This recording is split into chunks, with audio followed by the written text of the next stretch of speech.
یہ بہت ہی اہم اعلان ہے. میں آپ تمام کی توجہ چاہتا ہوں.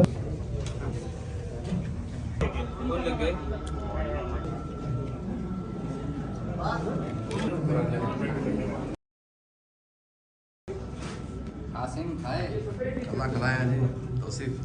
لا الہ الا اللہ.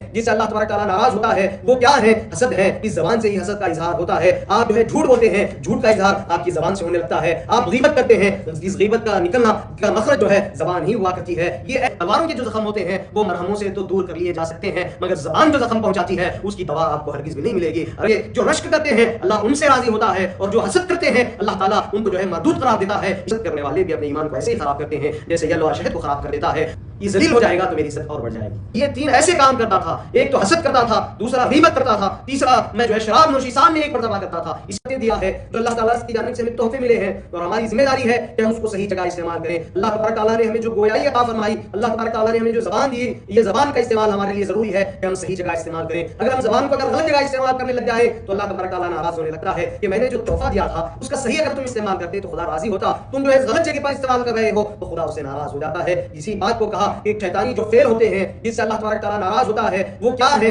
حسد ہے. اس زبان سے ہی حسد کا اظہار ہوتا ہے. آپ جو ہے جھوٹ بولتے ہیں, جھوٹ کا اظہار آپ کی زبان سے ہونے لگتا ہے. آپ غیبت کرتے ہیں, اس غیبت کا نکلنا کا مخرج جو ہے زبان ہی ہوا کرتی ہے. یہ ایسی چیز ہے جس کے تعلق سے کہا گیا کہ اگر یہ خاموش رہے تو خاموش رہنے کے بعد جو ہے وہ خاموش ہے تو آپ سلامت ہیں, اگر وہ خاموش نہیں ہے من سکتا من جو ہے جو خاموش رہتا ہے, جو خاموش رہتا ہے من سکتا نجا, جو خاموش رہتا ہے وہ کامیابی پا لیتا ہے. اسی لیے زبان کا استعمال اگر کر رہے ہیں تو صحیح جگہ پر استعمال کریں. اگر آپ کے زبان سے نکلے ہوئے کلمات, اگر زبان سے کلمات نکل رہے ہیں اور وہ کلمات کسی مومن کے دل کو مجروح کر دے یا پھر ان کے دل کو توڑ دے تو کہا جاتا ہے, حضرت علی فرماتے ہیں جراحات السنان لا یلتیام ولا یلتیام ما جرح اللسان, جو ہے تلواروں کی وار ہوتے ہیں, تلواروں کے جو زخم ہوتے ہیں وہ مرہموں سے تو دور کر لیے جا سکتے ہیں, مگر زبان جو زخم پہنچاتی ہے اس کی دوا آپ کو ہرگز بھی نہیں ملے گی.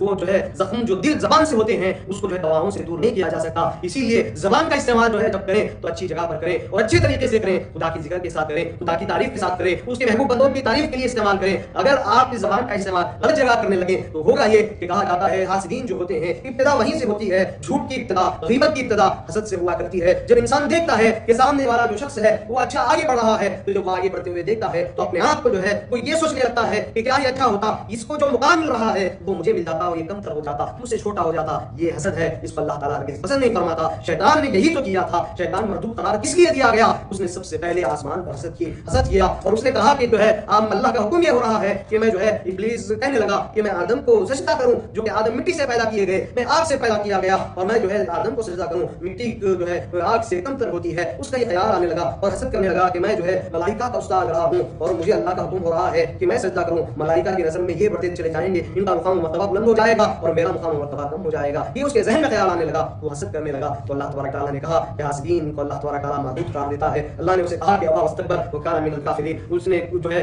انکار کیا, سجدے سے انکار کیا تو اسے کیا کر دیا گیا؟ مردود قرار دیا گیا. تو سب سے پہلے آسمان پر حسد کرنے والا ابلیس رہا ہے. تو جو ہے حسد کرنے لگتے ہیں, ایک ہوتا ہے رشک کرنا اور ایک ہوتا ہے حسد کرنا. رشک کرنے کی اسلام میں اجازت ہے کہ اگر کوئی عبادتوں میں آگے نظر آ رہے ہیں, کسی کا جو ہے روزہ جو ہے وہ پابندی کے ساتھ روزے رکھتے ہیں اور وہ کثرت کے ساتھ تلاوت کرتے ہیں, وقت نمازیں پڑھتے ہیں, اللہ کی عبادت میں وقت کو اپنا صرف کرتے ہیں, تو انہیں دیکھ کر رشک کرنے کی اللہ تبارک تعالیٰ نے کہا کہ جو بندے انہیں دیکھ کر رشک کرتے ہیں, صحابہ کا یہی تو عمل رہا, وہ رشک کرتے تھے کہ پچھلی امتوں میں اللہ تبارک تعالیٰ نے یہ مقام عطا کیا تھا. ان کی امتوں میں 100 سال تھے, 200 سال تھے, 300 سال کی عمر انہیں عطا کی جاتی تھی, اور ہماری عمریں 60 سال ہیں, 70 سال ہیں. وہ 100 سال 200 سال میں عبادتیں کیا کرتے, بلند مقام کو پا لیتے, مگر ہماری عمریں چھوٹی ہیں, ہماری عمریں کم ہیں. ہم جو ہے عبادت کریں تو کیا پتا اللہ تبارک تعالیٰ وہ مقام عطا کرے گا یا نہیں کرے گا. تو اللہ تبارک تعالیٰ نے کیا کیا؟ شب قدر عطا فرمائی کہ یہ ایسی رات ہے ہم تمہیں عطا کریں گے. جو رشک کرتے ہیں اللہ ان سے راضی ہوتا ہے, اور جو حسد کرتے ہیں اللہ تعالیٰ ان کو جو ہے مردود قرار دیتا ہے. اسی لیے حضور اکرم صلی اللہ علیہ وسلم نے فرمایا کہ جو ہے انما الحسد, بے شک جو ہے حسد کیا ہوتا ہے؟ فرمایا کہ حسد یفسد الایمان, ایمان کو جو ہے فساد میں ڈال دیتا ہے, ایمان کو تباہ و تارات کر کے رکھ دیتا ہے. اور فرمایا حسد کرنے والے بھی اپنے ایمان کو ایسے ہی خراب کرتے ہیں جیسے یہ لوہا شہد کو خراب کر دیتا ہے. تو حسد کرنے والے اپنے آپ کو خود تباہی کی طرف لے جاتے ہیں اور یہ سمجھ رہے ہوتے ہیں کہ ہم جو ہے ان کے تعلق سے سوچ رہے ہیں, خیال یہ ہوتا ہے کہ اللہ اسے تباہ کر دے, اللہ تعالیٰ نے اسے جو بلند مقام عطا کیا ہے کیا یہ اچھا ہوتا کہ اسے وہ بلند مقام نہ ملتا, مجھے وہ مل جاتا. اور یہ سوچتے ہوئے کہتے ہیں اور دعا بھی یہ کرنے لگتے ہیں کہ اللہ اسے تباہ و تارات کر کے رکھ دے, اللہ اسے دنیا دنیا میں ذلیل کر دے, اللہ اسے برا کر دے, اللہ اس کے ساتھ خراب کر دے. یہ دعائیں کرتے رہتے ہیں اور یہ دعائیں کرتے ہوئے اپنے آپ کو خساری کی طرف لے جاتے ہیں, اپنے آپ کو تباہی کی طرف لے جاتے ہیں. اللہ تبارک تعالیٰ کے حبیب صلی اللہ علیہ وسلم فرماتے ہیں, حضور اکرم صلی اللہ علیہ وسلم فرماتے ہیں, اللہ کے جو محبوب تھے انہوں نے فرمایا کہ جو ہے جس طریقے سے شہد خراب کرتا ہے, شہد کو جو ہے جلوہ خراب کرتا ہے, ایسے ہی ایمان کو جو ہے حسد خراب کر کے رکھ دیتا ہے. اسی لیے جو حسد کرنے والے ہوتے ہیں, حسد کرنے والے کیا کرتے ہیں, حسد کرنے والے کسی کے بارے میں اگر برا سوچ رہے ہوں اور سوچتے ہیں کہ اللہ اسے تباہ کر دے, تو اس کی مثال یہ دی جاتی ہے کہ کوئی پتھر اٹھا کر کسی کی آنکھ پھوڑنے کی کوشش کر رہا ہے تو پتھر اس کی آنکھ تو نہیں پھوڑے گا بلکہ اس کی آنکھ خود پھٹ جائے گی. پھر دوسرا پتھر اٹھائے گا, پھر دوسری اس کی آنکھ پھوڑنے کی کوشش کرے گا, پھر اس کی دوسری آنکھ پھٹ جائے گی, اور پھر پھوڑنے کی اور کوشش کرے گا, ایک کے بعد دوسرے وار کرتا رہے گا تاکہ جو ہے اسے تباہ کر دے, اسے ختم کر دے. مارنے کی کوشش جب وہ کرے گا تو جو ہے سامنے والے کو کچھ نقصان ہونے والا نہیں ہے بلکہ خود اس کی ذات کو نقصان ہوگا, اس کا سر پھٹ جائے گا, خود اس کا ایمان خراب ہوگا. اسی لیے حاسدین کے تعلق سے فرمایا کہ حسد جب ابتدا حسد کی ہوتی ہے تو حسد کے بطن سے جھوٹ بھی پیدا ہوتا ہے, غیبتیں بھی پیدا ہوتی ہیں. اسی لیے حسد جو ہے ابتدا کا جگہ ہے. حسد جب شروع کرنے لگ جاتا ہے, انسان کسی کو برا مقام پر پہنچانا چاہتا ہے تو اللہ تبارک تعالیٰ اس کے ایمان کو سلب کر دیتا ہے. فضیل رحمۃ اللہ تعالیٰ علیہ فرماتے ہیں کہ ان کے جو ہے ایک شاگرد تھا, وہ آپ اس کو بہت پسند کیا کرتے تھے. ایک مرتبہ جب اس کا جو ہے آخری وقت آیا تو اس کے پاس آپ پہنچ کر جو ہے اسے آخری وقت میں کلمہ پڑھانے کی کوشش کرنے لگے تو کہنے لگا کہ میں جو ہے ان کلمات سے بیزار آ چکا ہوں.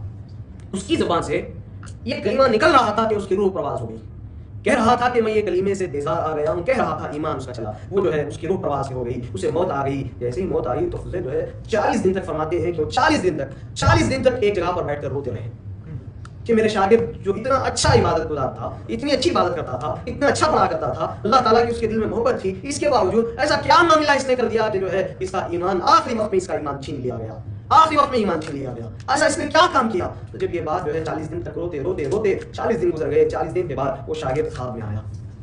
حضور رحمۃ اللہ علیہ فرماتے ہیں کہ میں نے اسے پوچھا کہ تیرا ایسا کون سا عمل تھا جسے خدا ناراض ہوا اور تیرا ایمان چھین لیا گیا؟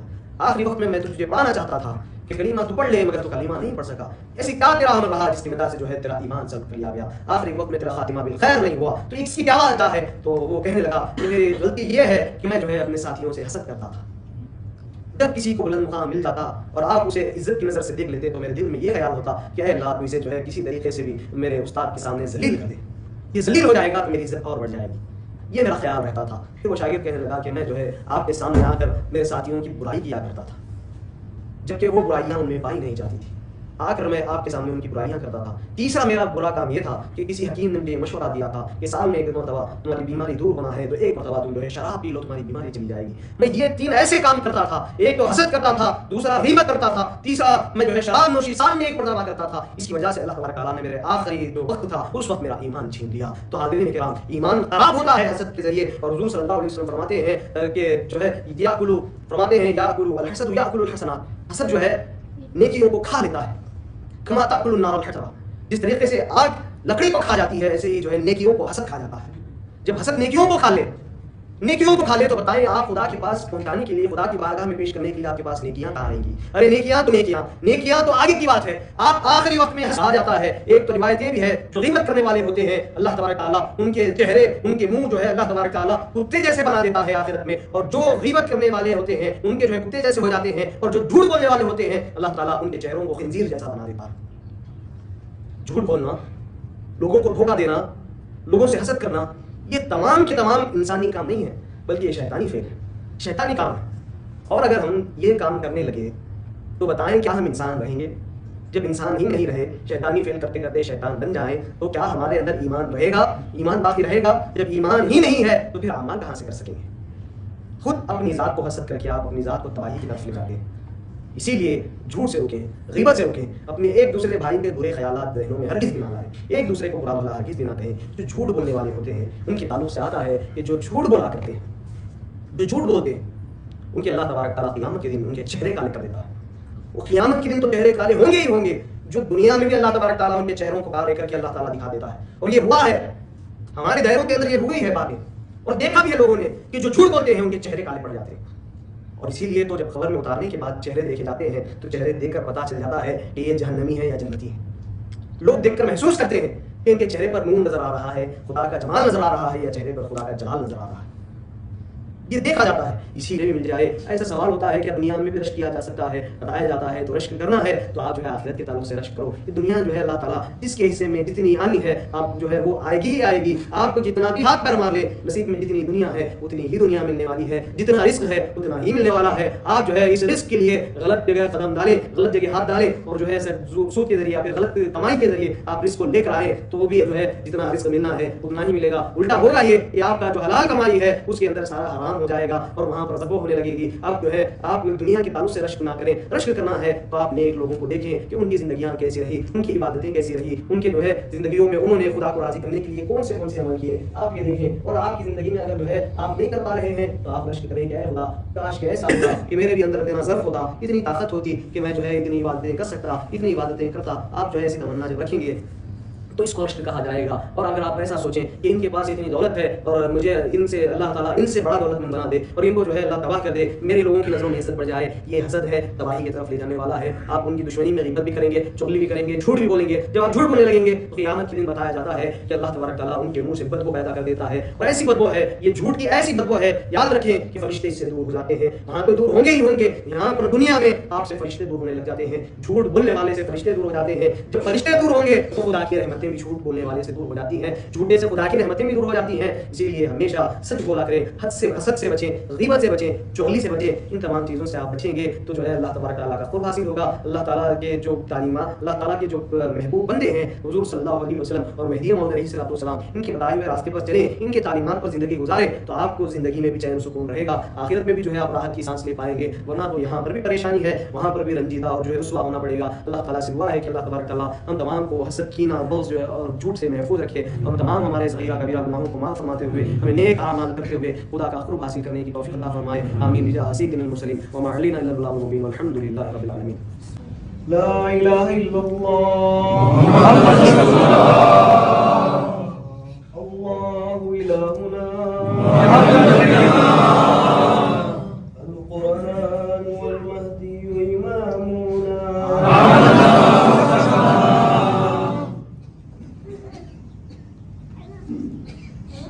السلام علیکم ورحمۃ اللہ۔